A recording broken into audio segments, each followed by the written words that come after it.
Iya, halo, kita lanjutkan lagi dengan pelajaran berikut, yaitu pelajaran tentang perubahan wujud zat. Jadi, zat yang berbentuk atau berwujud seperti padat, itu dia bisa berubah menjadi cair atau gas.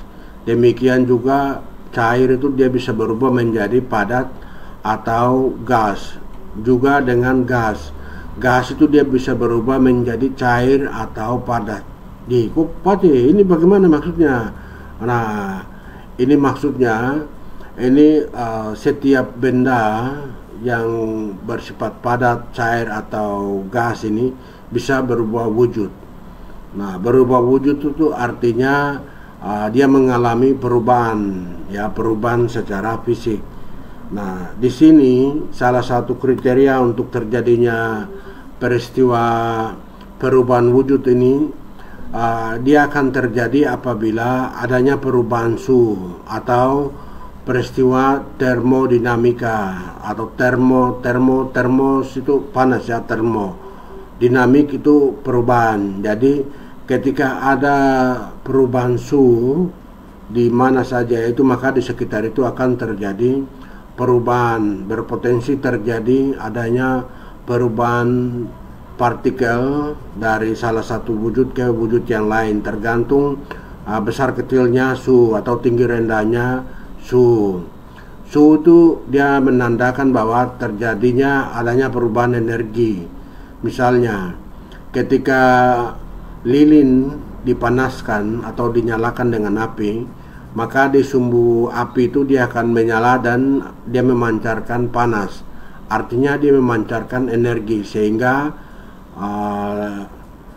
dia punya lilin itu dia akan dari padat menjadi cair. Nah, demikian juga dengan kasus pada tukang las, ya, besi yang keras, yang padat, metal itu kalau dipanaskan hingga suhu tertentu maka dia akan meleleh. Sama juga dengan kasus pada solder untuk kawat atau aluminium, kawat tembaga, ya, biasanya pada desain alat-alat elektronik.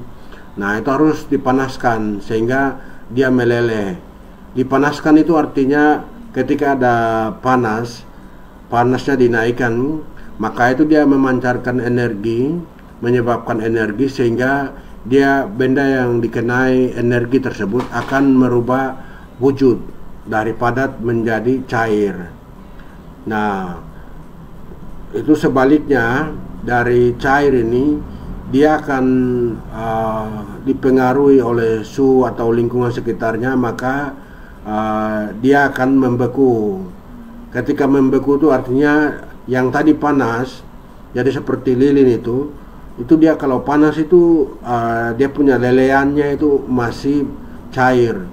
Tapi ketika dingin atau dia jatuh ke bawah, itu dia akan mengental atau dia akan jadi memadat, menjadi padat.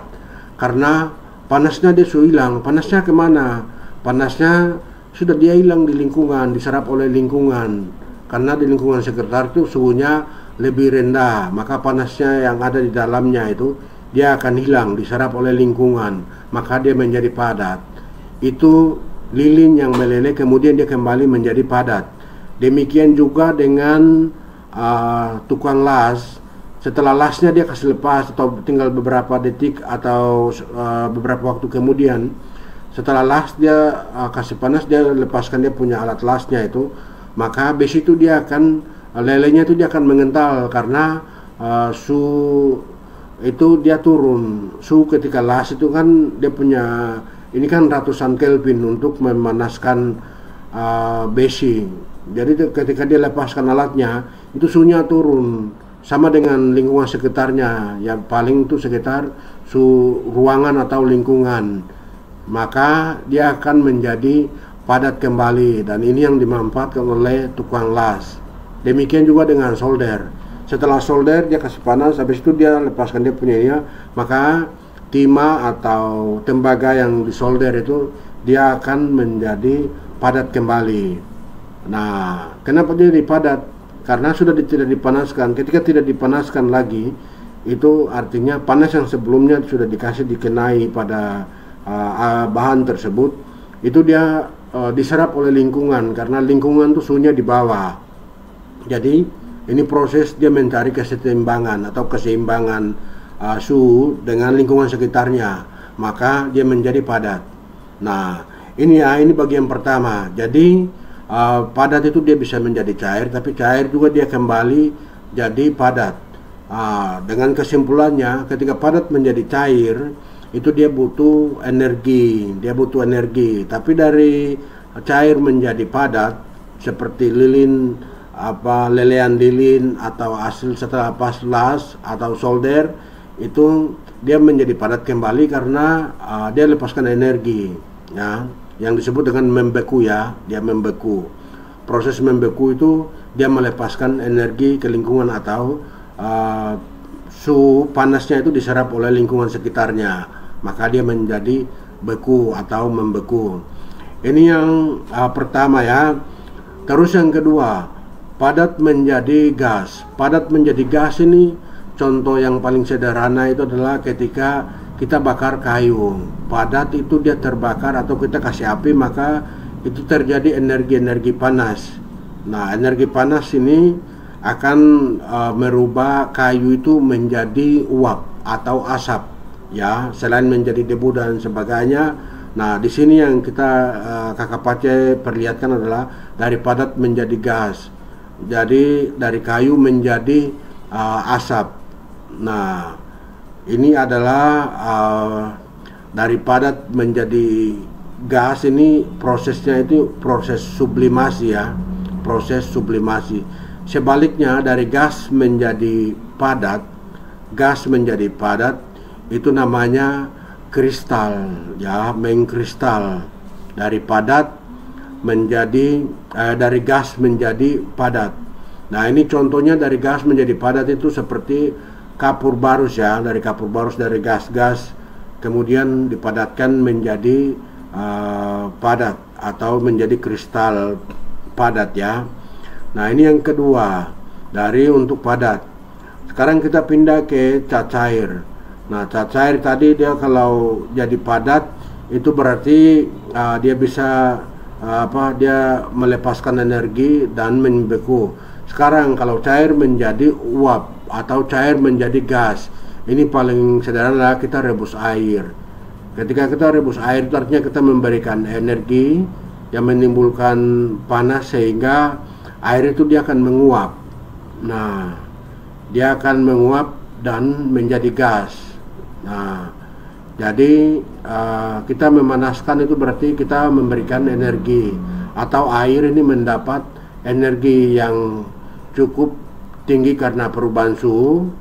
Jadi kalau pakai Celcius berarti 100 derajat Celcius, ya, itu air dia sudah mendidih, dan kalau dibiarkan terus maka dia akan menguap terus, ya. Nah, ini sebaliknya dia akan kembali jadi cair.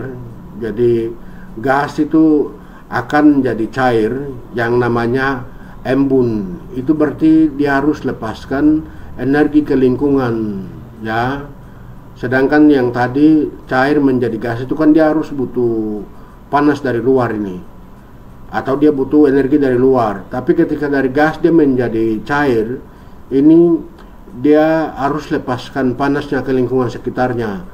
Makanya ketika udara itu berada pada suhu tertentu dan lingkungan sekitarnya itu pada malam hari itu dia mulai menjadi dingin di sekitarnya karena matahari dia sudah pergi atau tidak diterangi oleh panas matahari, maka ini gas-gas yang ada di sekitarnya ini dia akan melepaskan panasnya itu ke lingkungan sekitarnya atau diserap oleh lingkungan sekitarnya yang dingin. Nah, pada saat melepaskan panasnya ke lingkungan sekitarnya ini, dia akan menjadi embun atau dia akan menjadi cair karena dia lepaskan panas, namanya mengembun. Nah, ini yang kedua, ya. Terus yang ketiga itu tadi Kakak Pace sudah jelaskan, ya, untuk gas. Kalau gas menjadi padat itu berarti dia jadi kita bilang kristal. Dia ini sama-sama dia lepaskan energi juga. Untuk menjadi cair juga kita melihatnya sebagai dia lepaskan energi ke lingkungannya. Jadi coba kita lihat yang ada tanda merah ini. Tanda merah ini adalah dia butuh energi. Jadi cat padat ini dia butuh energi untuk menjadi cair. Dari padat ini dia butuh energi juga untuk menjadi gas, ya.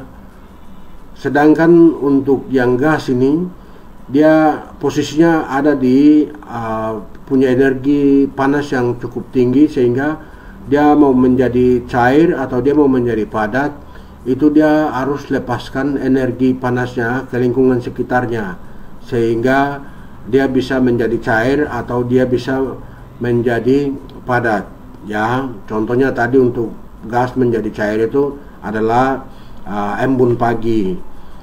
Nah, setelah itu untuk cair ini dia 50-50. Artinya dia boleh terima panas, tetapi dia harus juga lepaskan panas untuk menjadi padat. Ini juga sifatnya sama ketika dia mau jadi gas atau gas menjadi cair, ini juga dia harus lepaskan energi tapi bisa juga terima. Nah, demikian dulu untuk video yang berkaitan dengan perubahan wujud. Silakan di komentar dan silakan adik-adik membaca banyak supaya bisa memahami tentang perubahan wujud zat atau perubahan wujud dari benda. Oke.